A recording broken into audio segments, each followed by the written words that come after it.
but she posted about her removing a satanic tattoo.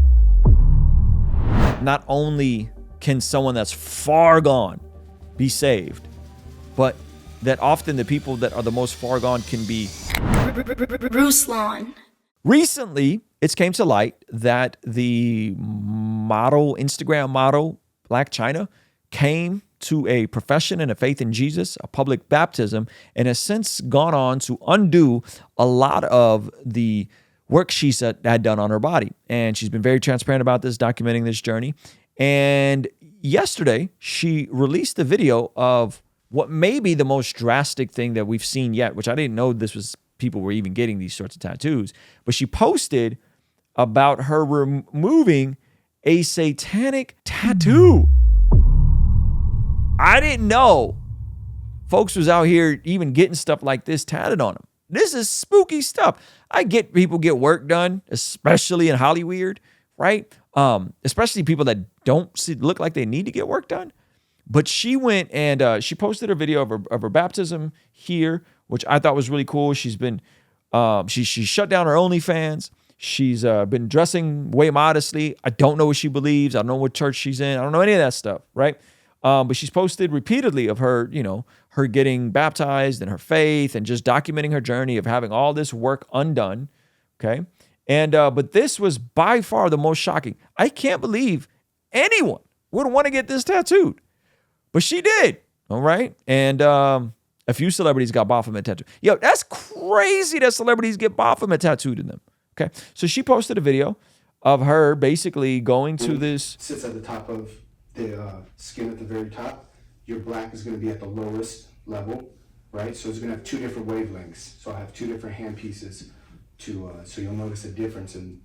So I'm not sure if she got it covered up or if she got it taken out. And so she posted that video, and it's just basically the guy walking her through everything that she's going to get done. And let me see if I could zoom in. This is her caption, and she wrote, "Thank God for saving me, removing the Baphomet tattoo. I'm sending all this energy back to the owner. Full name, Baphomet, alias, Satan, the devil, all these other names, right? Origin, demonology, occupation, right? And she breaks this down. Goals, create and spread chaos, abuse, torment, okay? Conspiracy, spiritual corruption, brainwashing, type of villain, some symbolic corrupter."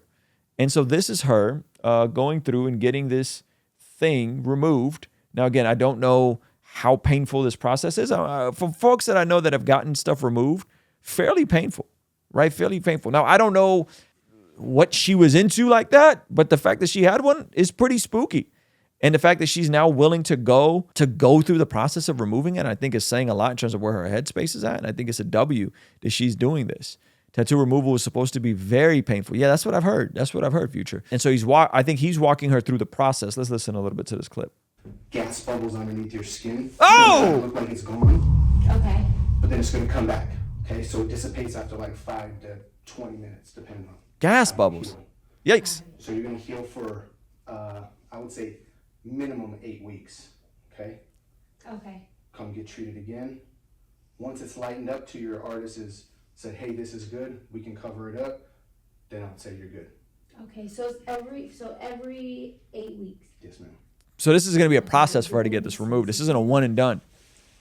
Depending on how you heal, so I would say normal healing is anywhere from 1 to 2 weeks.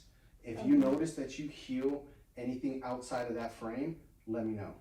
I heal pretty fast. Okay. So sometimes you can heal within the day and it'll feel like a sunburn somewhat. Okay. I do have an aftercare for you. Okay. It's at the end of that page, so this will go over everything that you need to know. So it'll give you keep it out the sun, what type of SPF to put on it.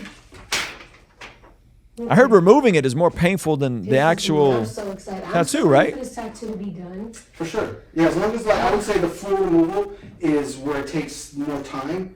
The name of the game right now is lighten up to cover up. A lot of people have older tattoos, whether they don't want it or they just don't. They can put something else, right? So for me, I had a tattoo. My very first tattoo was right here. Wow. It's like nothing. Like nothing, right? So I can do all portraits now. versus I had computer fun to set RIP to my great grandmother and had the date. So I removed that. So I was like, this is like prime real estate. I could put almost anything right here, you know? I can get a portrait right here. So that's what people are doing, you know? So apparently her mom initially called out Angela for this tattoo. That's her real name, by the way. I hope she changes all of her handles over. Apparently called her out for getting this back when she did get it.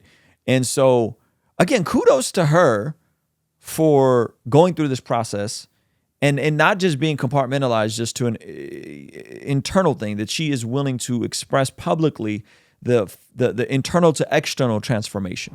Hey, you want to see something crazy? 67% of the people who watch this channel are not subscribed. Do me a quick favor, make sure you hit that subscribe button so you stay up to date on all the videos here on the Blessed God Studios channel. And I saw another creator cover her and that, you know, she's no longer doing OnlyFans, and because she has 2 kids by 2 different guys, that she's just kind of leftovers and she has no more value to offer. And I think this is what makes Christianity distinctly unique, right? Is that not only can someone that's far gone be saved, but that often the people that are the most far gone can be redeemed, restored, bought back, placed in their original intent. Now, she may never make the same type of money she made when she was doing OnlyFans and whatever, but that doesn't mean that she can't go on to live a healthy, stable, abundant life. She will always deal with some consequences of her sin. I mean, she's dealing with the consequences in a very literal sense right now in terms of getting this stuff removed. But it doesn't mean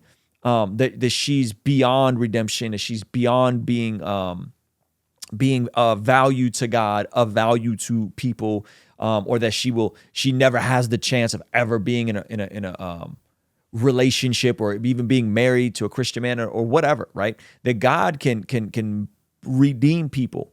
And this is what makes Christianity very unique. I've seen multiple folks, and I know them. I'm actually going to have a friend of mine on who came from the adult industry, was all the way in that world. I'm talking all the way in that world. She was massively famous as an adult film star, and she ends up getting saved, getting married to a pastor, has babies, and is in a whole different space. I had Joshua Broom on, who is the leading star in that world for 2012, won like the biggest award, got saved, radically got saved, got redeemed, got restored, and is married now, right? With kids and a family. That doesn't mean you always get away scot-free without consequences. No, the consequences you can choose to sin, you can't choose the consequences. But it doesn't mean that anyone is beyond the redemptive work of Jesus.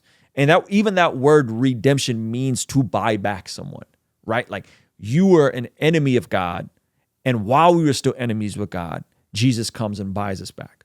Wow. So yeah, man, kudos to her. I mean, she's 17 million followers on Instagram. She's doing this in front of the whole world. She's open about it. She's documenting this journey. I don't know where she's going to land. I don't think she's going to be speaking like at any women's conferences soon. You know what I'm saying? But the fact that she's documenting this, I think is powerful. I think it's powerful, and I think it's good. And I think it's a cautionary tale. Remove Jesus from the equation and that something's going on in her heart. Remove that. I think it's a cautionary tale for a lot of younger girls looking up at her and are considering getting this sort of work done to their bodies, considering participating in the debauchery of this industry, considering letting their self-worth be reduced to just what they can do physically or sexually for another person. The fact that she can be a cautionary tale for folks to avoid this, I think is good. And here's the thing. Here's the thing. All of this stuff is futile and pointless when you really get on the other side of this. The folks that were the cool kids in high school and did the college scene, many of them are dealing with the consequences of that today, right? And so if you're young, learn from her mistakes. Learn from her mistakes. Avoid these things now so that you don't have to pay for the consequences of them later. Make better decisions now. Avoid who you're willing to sleep with. Avoid what you're willing to do for work in terms of these adult things, right? Avoid these things now because the consequences of them are going to hurt you. And don't be one of them folks that like does all this stuff and then later on in life, you trying to, figure it all out. Like learn from other folks' mistakes. Learn from other folks. It's like that whole thing, like a wise person, smart people can learn from their mistakes. Wise people can learn from other people's mistakes.